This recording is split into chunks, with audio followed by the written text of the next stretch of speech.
त्योहारों का सीजन आ चुका है, तो इसलिए आज हम एक नहीं, दो नहीं, तीन नहीं, बल्कि चार बढ़िया सी मिठाई बनाएंगे जो कि बनाने में बहुत ही सिंपल है। तो पहले हम बनाएंगे ब्राउन पेड़ा, जिसको हम मथुरा के पेड़े भी कहते हैं। तो इस मथुरा के पेड़े को बनाने के लिए पहले हम घर पर बूरा रेडी करेंगे और इस बूरा को बनाना बहुत ही आसान है।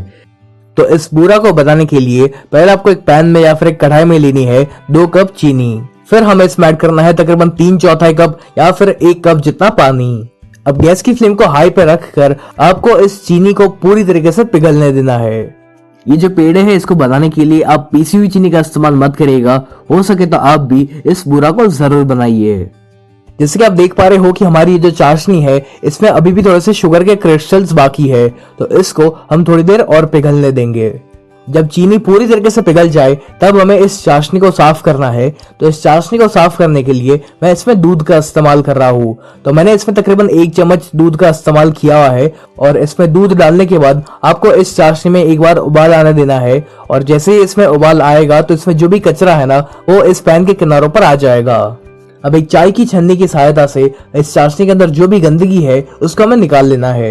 ये स्टेप करना काफी जरूरी है ताकि आपकी जो चाशनी है वो अच्छे से साफ हो जाए। अब इस चाशनी को आपको तब तक पकाना है जब तक ये एकदम ही गाढ़ी नहीं हो जाती और इसका जो रंग है वो भी एकदम ही सफेद नहीं हो जाता। तो जैसे कि आप देख पा रहे हो कि हमारी ये जो चाशनी है ये पहले से कई ज्यादा गाढ़ी हो चुकी है और इसका जो रंग है वो भी चेंज होना शुरू हो चुका है। और इससे हमें ये पता चलता है कि अब हमारी जो चाशनी है वो ऑलमोस्ट रेडी हो चुकी है। तो अब गैस को आप स्लो कर लीजिए या फिर बंद कर दीजिए और उसी के बाद हमें इसमें ऐड करना है 1 छोटी चम्मच घी। इस घी को भी हम इस चाशनी में एक बार मिक्स कर लेते हैं। बस इस समय पर आप गैस की फ्लेम को ऑफ कर लीजिए और इसको आपको लगातार चलाते हुए तब तक ठंडा करना है जब तक इसका टेक्सचर, कलर और जो थिकनेस है वो चेंज नहीं हो जाती। शुरू में इसकी जो कंसिस्टेंसी है ये लिक्विड ही रहेगी, लेकिन थोड़ी ही देर में इसकी जो कंसिस्टेंसी है ये हलवा जैसी हो जाएगी। इस समय पर आप चाहो तो इसको प्रेस कर सकते हो ताकि इसमें कोई भी लम्स वगैरह रह गए हो तो वो निकल जाए। और यदि बाई चांस इसमें फिर भी लम्स वगैरह रह जाते हैं तो टेंशन लेने की कोई बात नहीं है। आप इसको मिक्सी में डाल के इसे ग्राइंड कर सकते हो ताकि इसमें जो भी लम्स हो वो निकल जाए। थोड़ी ही देर में आप देखोगे कि ये जो बूरा है ये सेपरेट हो जाएगा और एकदम पाउडर जैसा बन जाएगा, यानी कि आपका जो बूरा है वो अब रेडी हो चुका है। तो लीजिए, हमारा ये जो बूरा है ये रेडी हो चुका है, लेकिन जैसे कि आप देख पा रहे हो कि इसमें थोड़े से लम्स रह गए हैं। तो इन लम्स को तोड़ने के लिए हम इसको मिक्सी में डाल के एक बार ग्राइंड कर लेंगे। यदि आप इसको मिक्सी में डाल के इसे ग्राइंड नहीं करना चाहते तो आप एक चम्मच की सहायता से इन लम्स को तोड़ भी सकते हो। चलिए, अब ये जो बूरा है ये बनकर रेडी हो चुका है। तो अब हम मथुरा के पेड़े बनाएंगे। तो अब एक पैन में या फिर एक कढ़ाई में आपको लेना है 1 बड़ी चम्मच घी। अब जिस भी कढ़ाई या फिर पैन में इसको बना रहे हो ध्यान रखें कि वो कढ़ाई या पैन थोड़े से मोटे तले वाली होनी चाहिए ताकि ये जो मिश्रण है ये जल ना जाए। तो अब आपको लेना है 2 कप मिल्क पाउडर। हो सके तो आप यहाँ पर होल मिल्क पाउडर का इस्तेमाल करिएगा, आपको इसमें डेयरी व्हाइटनर का इस्तेमाल नहीं करना है। डेयरी व्हाइटनर की वजह से आपकी जो मिठाई है ना वो हल्की सी च्यूई बनती है, तो इसलिए आपको इसमें या तो स्किम्ड मिल्क पाउडर या फिर होल मिल्क पाउडर का ही इस्तेमाल करना है। तो इस मिल्क पाउडर को हम हमारी कढ़ाई में ट्रांसफर करेंगे और फिर इस मिल्क पाउडर को हमें तब तक सेकना है जब तक ये पूरी तरीके से ब्राउन नहीं हो जाता। बस एक बात का ध्यान रखें कि आपको उसको स्लो फ्लेम पर ही सेकना है ताकि ये कहीं पर जल ना जाए। यदि आप इसको मीडियम या फिर हाई फ्लेम पर सेकने जाओगे तो चांसेस है कि ये जो मिल्क पाउडर है ये नीचे से जलने लगेगा और फिर आपका जो पेड़ा का टेस्ट है वो भी हल्का सा चेंज हो जाएगा। तो इसलिए आप इसको स्लो फ्लेम पर ही सेके और इसको बीच बीच में आप चलाते भी रहिए ताकि कहीं पर जल ना जाए। आमतौर पर ये जो मथुरा के पेड़े हैं इसको मावा में से बनाते हैं, लेकिन शुद्ध मावा मिलना उतना आसान नहीं है, तो इसलिए मैं इसमें मिल्क पाउडर का इस्तेमाल कर रहा हूँ। अगर आपको ये जानना है कि आप घर पर मिल्क पाउडर कैसे बना सकते हो तो आप मुझे कमेंट करके जरूर बताइएगा, मैं उसकी भी रेसिपी बनाकर आपके साथ जरूर शेयर करूंगा। थोड़ी थोड़ी देर बाद आपको इसमें घी ऐड करना है। तो पहले मैंने 1 बड़ी चम्मच घी का इस्तेमाल किया था और अब मैं इसमें वापस 1 और बड़ी चम्मच घी का इस्तेमाल कर रहा हूँ। और ऐसा करते करते मैंने इस रेसिपी में टोटल 3 बड़ी चम्मच घी का इस्तेमाल किया हुआ है। चलिए, जैसे कि आप देख पा रहे हो कि जो मिल्क पाउडर का कलर है ये पहले से कई ज्यादा चेंज हो चुका है, लेकिन हम इसको और सेकेंगे ताकि इसका जो कलर है वो और ज्यादा ब्राउन हो सके। अब जैसे कि आप देख पा रहे हो कि इस मिल्क पाउडर का जो कलर है वो बहुत ही अच्छे से चेंज हो चुका है और एकदम बढ़िया सा ब्राउन कलर आ चुका है इसमें। तो अब हमें इसमें ऐड करना है दूध। तो हमें इसमें तकरीबन 1 कप दूध लगेगा, लेकिन दूध को आपको इसमें एक साथ सारा का सारा ऐड नहीं करना है। आप थोड़ा थोड़ा दूध इसमें ऐड करते जाइए और इसको मिक्स भी करते रहिए। आपको इसमें कितना दूध लगेगा ये डिपेंड करता है आपके मिल्क पाउडर के ऊपर भी। तो मैंने 1 कप दूध लिया हुआ था, जिसमें से अब सिर्फ 1 चम्मच दूध बचा हुआ है। चलिए, हमारा ये जो पेड़ा बनाने का मिश्रण है ये बनकर रेडी हो चुका है। तो अब हम गैस की फ्लेम को ऑफ करेंगे और इस मिश्रण को आपको पूरी तरीके से ठंडा होने देना है। गैस को ऑफ करने के बाद भी आपको इस मिश्रण को 2 से 3 मिनट के लिए चलाते रहना है, क्योंकि अभी भी आपकी जो कढ़ाई है वो काफी गर्म होगी। या फिर आप एक और चीज कर सकते हो कि आप इस मिश्रण को किसी भी एक प्लेट या फिर परात में ट्रांसफर कर लीजिए। अब ये जो मिश्रण है ये पूरी तरीके से ठंडा हो चुका है। तो अब हम इसमें ऐड करेंगे आधा छोटी चम्मच इलायची पाउडर यानी कि कार्डमम पाउडर। यदि आपको इलायची पाउडर का फ्लेवर उतना ज्यादा पसंद ना हो तो आप थोड़ी सी कम इलायची पाउडर का इस्तेमाल करें।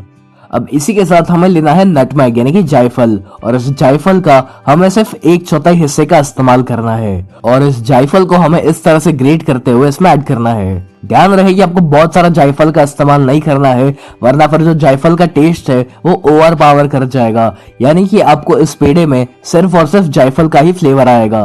तो इसलिए जायफल का एकदम ही कम इस्तेमाल करें। तो अब जो हमने बूरा बनाया हुआ था उसमें से 1 कप बूरा हमें इसमें ऐड करना है।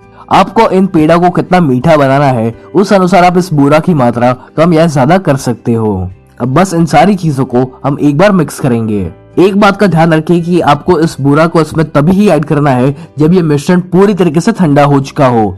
यदि ये मिश्रण गरम गरम होगा और आप इसमें बूरा को ऐड करोगे तो ये जो बूरा है ये पिघलने लगेगा। अब इस मिश्रण में से हम इसका थोड़ा सा हिस्सा लेंगे और इसमें से हम पेड़ा या फिर लड्डू बनाएंगे। यदि आपका ये पेड़ा या लड्डू ठीक से बाइंड नहीं हो पा रहा है, यानी कि अच्छे से जुड़ नहीं पा रहा है, तो फिर आप इसमें बिल्कुल थोड़ा सा दूध का इस्तेमाल करें ताकि ये सारी चीजें अच्छे से जुड़ पाए। तो आप इस मिश्रण में से इस तरह से एक गोल लड्डू का शेप दे सकते हो या फिर इस तरह से इसको एक रेक्टेंगल शेप भी दे सकते हो। अब ठीक इसी प्रकार से आपको बाकी सारे पेड़ा को भी बनाकर रेडी करना है और जब सारे पेड़ा बनकर रेडी हो जाए तब हम इनको इस बूरा चीनी में अच्छे से कवर करेंगे। तो लीजिए, ये हमारे बहुत ही बढ़िया और एकदम ही टेस्टी मथुरा के पेड़े बनकर रेडी हो चुके हैं। अब हम बनाएंगे बेसन के एकदम ही दानेदार लड्डू। तो बेसन के लड्डू बनाने के लिए सबसे पहले आपको लगेगा 2 कप बेसन यानी कि ग्राम फ्लावर। बेसन के लड्डू बनाने के लिए हमें मोटे बेसन का इस्तेमाल करना होता है, लेकिन आज मैं आपको ये दिखाने वाला हूँ कि आप बारीक बेसन से लड्डू कैसे बना सकते हो। और बारीक बेसन का इस्तेमाल करने के बाद भी आपके जो लड्डू है वो एकदम ही दानेदार बनेंगे। तो बेसन को दानेदार बनाने के लिए आपको इस बेसन को एक परात या फिर एक मिक्सिंग बोल में ट्रांसफर करना है। मैंने आज इस रेसिपी में तकरीबन 4 कप बेसन का इस्तेमाल किया हुआ है। अब इस बेसन में हम ऐड करना है 2 बड़ी चम्मच घी और इसी के साथ आपको इसमें डालना है 1/4 कप दूध। ये जो दूध है बिल्कुल रूम टेम्परेचर पर होना चाहिए और बस इन सभी को हमें अच्छे से मिक्स करना है। और फिर हम क्या करेंगे कि हम दोनों हाथों से इस बेसन को, घी को और दूध को इस तरह से मिक्स करेंगे। ये जो टेक्निक है इसको हम गुजराती में कहते हैं धाबा देना। तो इसी टेक्निक से हमारा ये जो बेसन है ये एकदम ही दानेदार बनेगा और आपको मोटा बेसन इस्तेमाल करने की कोई जरूरत नहीं पड़ेगी। तो दोनों हाथों के बीच में इसे रखकर आपको इसको अच्छे से मसलना है। इसको अच्छे से मिक्स करने के बाद आपको इस प्रकार की एक जाली का इस्तेमाल करना है। मैंने मीडियम साइज की जाली का इस्तेमाल किया हुआ है और अभी जो बेसन है इसको हम इस जाली में ऐड करेंगे और फिर हम इसको छानना है। चलिए, मैंने इस बेसन को छान लिया है और अब जैसे कि आप देख पा रहे हो कि हमारे जो बेसन है ये अभी से ही काफी दानेदार बन चुका है। इसके बाद मैं आपके साथ एक और टेक्निक शेयर करूंगा जिससे कि आपको तो बेसन का लड्डू है वो और भी ज्यादा दानेदार बनेगा। तो ये जो भी छोटी मोटी टिप्स मैं आपके साथ शेयर कर रहा हूँ इसको आप जरूर फॉलो करिएगा ताकि आपके भी जो लड्डू है वो एकदम ही हलवाई जैसे परफेक्ट बन सके। अब आपको एक बड़ी सी कढ़ाई में लेना है 1 कप घी। ध्यान रहे आपको जमे हुए घी का इस्तेमाल करना है। यदि आप पिघले हुए घी का इस्तेमाल कर रहे हो तो फिर आपको थोड़ी सी ज्यादा घी का इस्तेमाल करना पड़ेगा। घी जब मेल्ट हो जाए तब जो बेसन को हमने छान कर रखा हुआ था वो हमें इसमें ऐड करना है। शुरू में आपको लगेगा कि जो घी की क्वांटिटी है वो काफी कम है, लेकिन ऐसा जरा भी नहीं है क्योंकि इसमें से धीरे धीरे जो घी है वो छूटने लगेगा और अगर आपने इसमें बहुत ज्यादा घी ऐड कर लिया तो एंड में आपका जो मिश्रण है वो बहुत ही लिक्विड ही होगा और फिर आप उसमें से ठीक से लड्डू भी नहीं बना पाओगे। ये जो बेसन के लड्डू हम बना रहे हैं इनको बनाना थोड़ा सा ट्रिकी है क्योंकि शुरुआत में हमें ऐसा लगता है कि घी की क्वांटिटी काफी कम है और हम और ज्यादा घी ऐड करते हैं और फिर एंड में ये जो मिश्रण है ये बहुत ही लिक्विड हो जाता है जिससे कि आप इसमें से लड्डू का शेप नहीं बना पाओगे।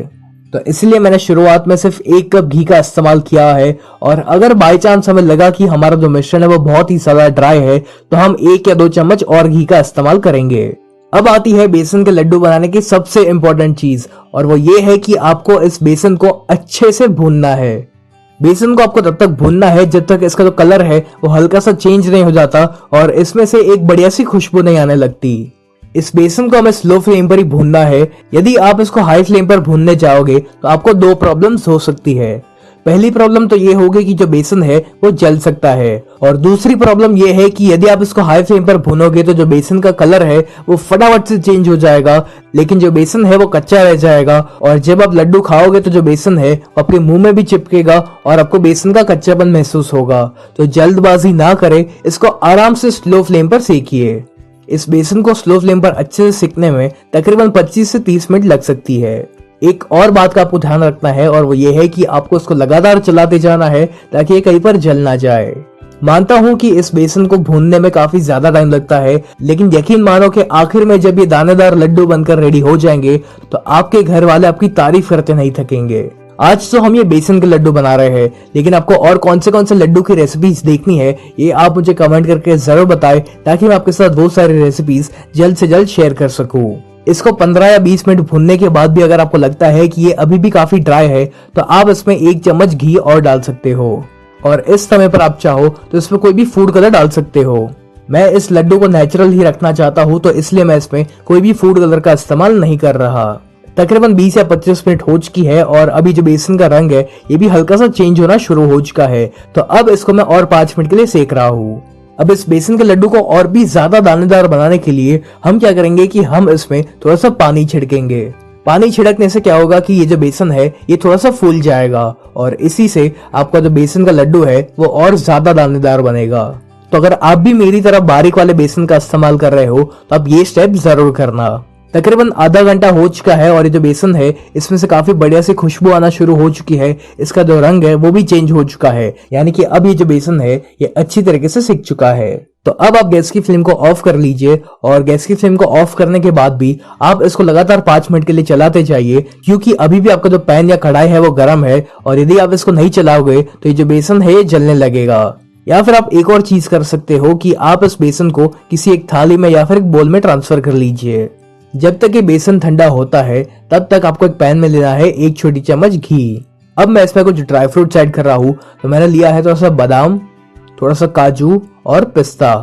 आप चाहो तो इसमें वाटरमेलन सीड्स यानी कि तरबूज के बीज का भी इस्तेमाल कर सकते हो।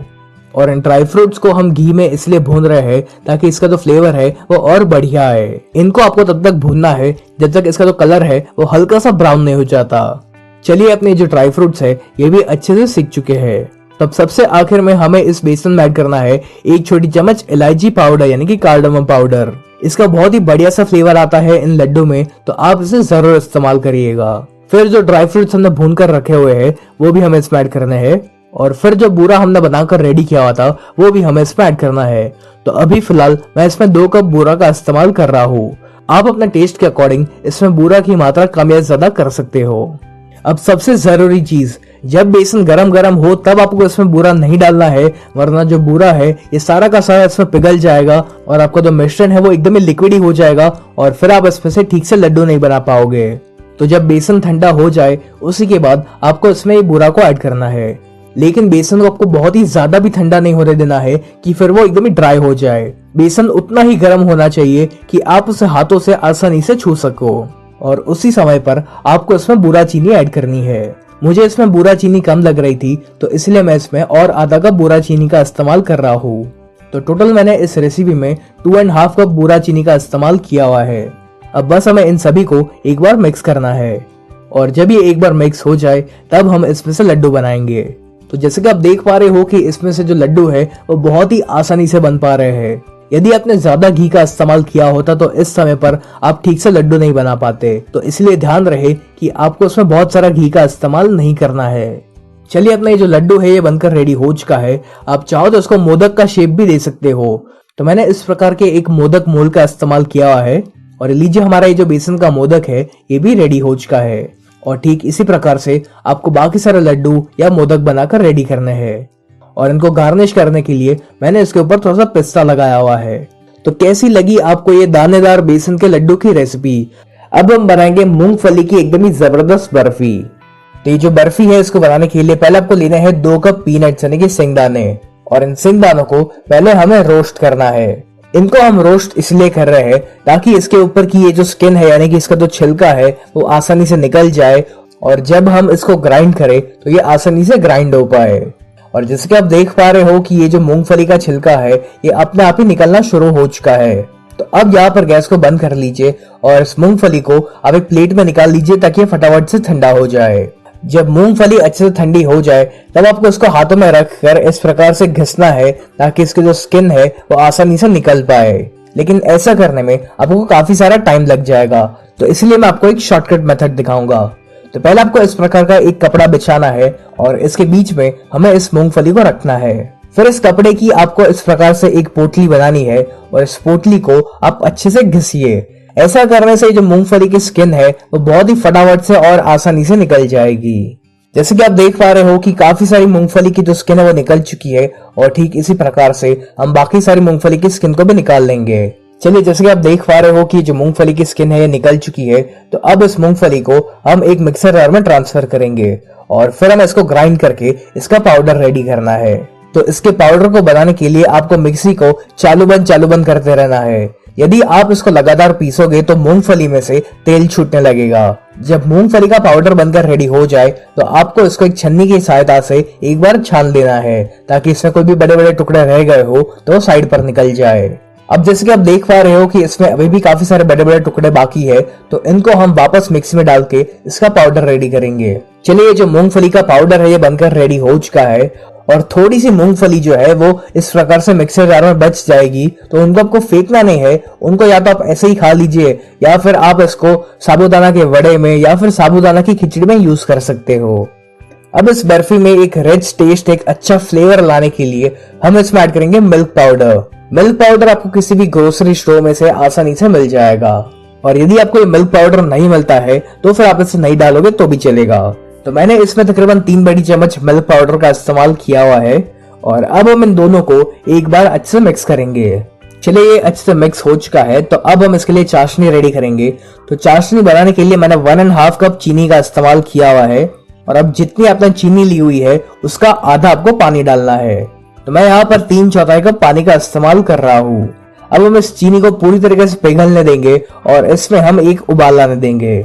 जैसे कि आप देख पा रहे हो कि चाशनी में उबाल आना शुरू हो चुका है, तो अब आपको यहाँ पर एक तार वाली चाशनी बनानी है। अब जैसे कि आप देख सकते हो कि जो चाशनी है इसमें एक तार बनना शुरू हो चुका है, यानी कि हमारी जो चाशनी है वो एकदम ही रेडी हो चुकी है। तो अब आप गैस की फ्लेम को या तो ऑफ कर लीजिए या फिर स्लो कर लीजिए, और फिर जो मूंगफली का पाउडर था वो हमें इसमें ऐड करना है। लेकिन ध्यान रहे कि आपको सारा का सारा पाउडर एक साथ नहीं डालना है, वरना इसमें लम्स यानी कि गुठलियां पड़ सकती है, और फिर गुठलियों को तोड़ने में आपको थोड़ा सा टाइम लग जाएगा। तो इसीलिए इसमें थोड़ा थोड़ा पाउडर ऐड करते जाइए और इसको लगातार मिक्स भी करते रहिए। ऐसा करने से इसमें गुठलियां नहीं पड़ेगी। धीरे धीरे करके मैंने सारा का सारा पाउडर उसमें ऐड कर लिया है, और अब आपको इसको मीडियम फ्लेम पर तब तक पकाना है जब तक कि एकदम ही गाढ़ा नहीं हो जाता और पैन को छोड़ने नहीं लगता। और एक बात का ध्यान रखें कि आपको इसको लगातार चलाते भी जाना है ताकि ये कहीं पर जलने ना लगे। जब ये थोड़ा सा गाढ़ा होने लगे तब हम इसमें ऐड करेंगे इलायची पाउडर। तो मैंने 1 छोटी चम्मच इलायची पाउडर का इस्तेमाल किया हुआ है। यदि आपको उसका फ्लेवर पसंद ना हो तो आप इसे नहीं डालोगे तो भी चलेगा। और अब हम इसमें ऐड करेंगे 1 बड़ी चम्मच घी, और इन सभी को हमें एक बार अच्छे से मिक्स करना है। चलिए, जब तक ये और गाढ़ा होता है तब तक हम बाकी की तैयारी करेंगे। यानी कि आपको इस प्रकार की एक बर्फी की ट्रे लेनी है, और यदि आपके पास ऐसी बर्फी की ट्रे ना हो तो आप नॉर्मल जो घर की थाली होती है उसमें भी इस बर्फी को आसानी से बना सकते हो। तो इस बर्फी की ट्रे को हम घी से पहले अच्छे से ग्रीस करेंगे ताकि ये जो बर्फी है ये इसमें चिपक ना जाए। आप चाहो तो इसमें बटर पेपर का भी इस्तेमाल कर सकते हो। फिर जब बर्फी बनाने का मिश्रण तैयार हो जाए तब आपको इसको इस बर्फी की ट्रे में ट्रांसफर करना है, और फिर आप हाथों में थोड़ा सा घी अप्लाई कर लीजिए और इस मिश्रण को आपको इस बर्फी के ट्रे के ऊपर अच्छे से स्प्रेड करना है। ये जब गरम गरम होना तभी आप इसे स्प्रेड कर लीजिए, वरना जब एक बार ये ठंडा होने लगेगा तो ये काफी हार्ड हो जाएगा और फिर आपको उसको स्प्रेड करने में काफी दिक्कत आ सकती है। अब क्योंकि ये काफी गर्म है इस वजह से आपको हाथ में थोड़े से चटके लग सकते हैं, तो ऐसा ना हो इसलिए आप क्या कर सकते हो कि आप इस प्रकार से एक कटोरी लीजिए और इस कटोरी की पीछे की तरफ आपको थोड़ा सा घी अप्लाई करना है, और इस कटोरी की सहायता से हम इस मिश्रण को स्प्रेड करेंगे। तो कैसा लगा आपको ये आइडिया? चलिए इस बर्फी के मिश्रण को मैंने अच्छे से स्प्रेड कर लिया है। तो अब मैं इसके ऊपर पिस्ता की थोड़ी सी कतरन डाल रहा हूँ। आप चाहो तो इसके साथ साथ थोड़ा सा बादाम का भी इस्तेमाल कर सकते हो। और फिर वापस उसी कटोरी की सहायता से हम इस पिस्ता को इस मिश्रण के ऊपर अच्छे से प्रेस करेंगे ताकि ये अच्छे से चिपक जाए। अब इस बर्फी को आपको फ्रीजर में या फिर फ्रिज में रखने की कोई जरूरत नहीं है। ये जो बर्फी है ये अपने आप ही अच्छे से सेट हो जाएगी। और जब ये एक बार अच्छे से सेट हो जाए उसके बाद आपको चाकू की सहायता से इसमें पीसेस करने हैं। तो आज मैं इस बर्फी को रेक्टेंगल शेप दे रहा हूँ, आप चाहो तो इसको स्क्वायर शेप में भी कट कर सकते हो। ये पीनट बर्फी दिखने में जितनी अच्छी लग रही है ना, उससे कई ज्यादा ये खाने में टेस्टी बनी हुई है। अब हम बनाने जा रहे हैं बिस्किट्स में से बनाए गए एकदम ही जबरदस्त चॉकलेट पेड़े। तो यहाँ पर ये चॉकलेट बिस्किट पेड़ा बनाने के लिए मैं यूज कर रहा हूँ 300 ग्राम मारे बिस्किट्स। आप चाहो तो मारे बिस्किट्स के बदले यहाँ पर पार्ले जी बिस्किट्स का भी इस्तेमाल कर सकते हो, या आप चाहो तो और कोई भी डाइजेस्टिव बिस्किट का इस्तेमाल कर सकते हो। तो पहले तो आपको इन सारे बिस्किट्स को ऐसे मीडियम साइज के टुकड़ों में कट करके इसे एक मिक्सर जार में डालना है। यहाँ पर मैंने सभी बिस्किट्स के टुकड़े कर लिए हैं और अब हमें इसको ग्राइंड करके इसका एकदम ही बारीक पाउडर रेडी करना है। इसको मैंने ग्राइंड कर लिया है और देखिए ये जो पाउडर है ये बनके रेडी हो चुका है। तो अब मैंने यहाँ पर एक बाउल लिया हुआ है और इसके ऊपर मैं एक छन्नी रख रहा हूँ और फिर जो पाउडर हमने रेडी किया हुआ था वो पाउडर हम इसमें ऐड करेंगे। अब इन पेड़ा को मीठा बनाने के लिए हम इसमें ऐड करेंगे आधा कप पीसी हुई चीनी यानी कि पाउडर्ड शुगर। अगर आप और ज्यादा मीठा खाना पसंद करते हो तो आप यहाँ पर और चीनी का इस्तेमाल कर सकते हो। अब हमें इन दोनों को इसमें अच्छे से छानना है ताकि इसमें अगर कोई भी बड़े बड़े पार्ट्स रह गए हो तो वो निकल जाए। यहाँ पर मैंने इन दोनों को अच्छे से छान लिया है। तो अब हम इसको एक बार मिक्स कर लेते हैं। अब ये जो पाउडर हमने बनाया हुआ है इसको हमें दो बराबर बराबर हिस्सों में डिवाइड करना है। इसको हम दो अलग अलग हिस्सों में इसीलिए डिवाइड कर रहे हैं ताकि हम इन दोनों में अलग अलग कलर दे सके। अब इसके एक हिस्से में हमें इसमें डालना है 1/4 cup cocoa powder. Cocoa powder को भी आप यहाँ पर छान करके इस्तेमाल करिएगा। और एक चीज का यहाँ पर ध्यान रखें कि इससे ज्यादा कोको पाउडर आपको इस्तेमाल नहीं करना है, वरना आपकी जो मिठाई है ना ये बहुत ही कड़वी हो जाएगी। यहाँ पर मैंने कोको पाउडर को भी इसमें अच्छे से छान लिया है। तो इन दोनों को हम एक बार अच्छे से मिला लेते हैं और अब हम इसमें ऐड करेंगे लगभग 2 टेबलस्पून तेल। फिर आपको इसमें 1/4 कप दूध डालना है, लेकिन दूध को आप यहाँ पर थोड़ा थोड़ा करके ही इस्तेमाल करिएगा, क्योंकि अगर आपने इसमें बहुत ज्यादा दूध ऐड कर लिया ना तो फिर ये बहुत ही ज्यादा ढीला हो जाएगा। तो दूध डालने के बाद आप इसको एक बार अच्छे से मिक्स कीजिए और इसका आपको एक मीडियम सॉफ्ट डो रेडी करना है। अब जो बाकी का बचा हुआ दूध था वो भी मैं इसमें डाल रहा हूँ। तो टोटल मैंने यहाँ पर 1/4 कप दूध का इस्तेमाल किया है। अगर आपको लगता है कि आपका ये जो डो है ये एक दूसरे के साथ अच्छे से जुड़ नहीं पा रहा है तो आप थोड़े से और दूध का इस्तेमाल कर सकते हो। चलिए यहाँ पर ये चॉकलेट का डो बनके रेडी हो चुका है। तो अब जो बाकी का बचा हुआ पाउडर था ना उसमें भी हम थोड़ा सा दूध मिलाएंगे और फिर हम इसमें ऐड करेंगे 1 टीस्पून वेनिला एसेंस, या आप चाहो तो यहाँ पर चॉकलेट एसेंस का भी इस्तेमाल कर सकते हो। और फिर इन सारी चीजों को हम अच्छे से मिक्स करके इसका डो रेडी करेंगे। चलिए अब इसका भी डो बनके रेडी हो चुका है। तो अब हमें इसमें से ऐसे छोटे छोटे गोल गोल बॉल्स बनाने हैं। ये जो बॉल्स है इनकी साइज को ज्यादा बड़ा मत रखिएगा, जितनी साइज मैंने यहाँ पर रखी हुई है उतने ही आपको बॉल्स बनाने हैं। चलिए यहाँ पर मैंने इनके सभी बॉल्स बना लिए हैं और उसी तरह अब जो चॉकलेट का डो हमने बनाया हुआ था उसमें से भी हमें ऐसे ही बॉल्स बनाने हैं। यहाँ पर ये दोनों प्रकार के बॉल्स बनके रेडी हो चुके हैं। तो अभी यहाँ पर आपको 3 चॉकलेट के बॉल्स लेने हैं और 3 बॉल्स जो नॉर्मल डो में से हमने बनाए हुए थे वो लेने हैं और इसको आपको ऐसे एक के बाद एक रखते जाना है। अब यहाँ पर आपको क्या करना है कि आपको उंगलियों की सहायता से इन सभी बॉल्स को एक साथ एक समान प्रेशर देकर इन सभी को बीच की तरफ लेकर आना है। इसको आप नीचे से भी अच्छे से प्रेशर देते जाइएगा और ऊपर से भी इसको अच्छे से पुश करते जाइए। और जब ये एक दूसरे के साथ अच्छे से जुड़ जाए ना उसके बाद आपको इसको गोल शेप देना है। फिर आप अपनी हथेलियों की सहायता से इसको से प्रेस करके इसको हल्का सा फ्लैट भी बना लीजिए। ये देखिए यहाँ पर ये जो पेड़ा है ये बनके रेडी हो चुका है और इसी तरह हम बाकी सभी पेड़ा को भी रेडी करेंगे। आप चाहो तो इन चॉकलेट बिस्किट पेड़ा को ऐसे भी सर्व कर सकते हो, या फिर आप चाहो तो इसको एक ऐसी बढ़िया सी डिजाइन भी दे सकते हो। तो यहाँ पर इस डिजाइन को बनाने के लिए मैं ऐसा एक झारा ले रहा हूँ जिससे हम जनरली पूरियां वगैरह तलते हैं। तो इसको आपको पेड़े के ऊपर रखना है और एक समान प्रेशर देना है और यहाँ पर आपकी डिज़ाइन बनके रेडी हो जाएगी। तो आपको ये रेसिपी कैसी लगी इसके बारे में तो कमेंट्स में ज़रूर लिखकर बताइएगा, और अगर आपको और कोई मिठाई की रेसिपी जाननी हो तो इसके बारे में आप मुझे कमेंट्स में लिखकर बता सकते हो।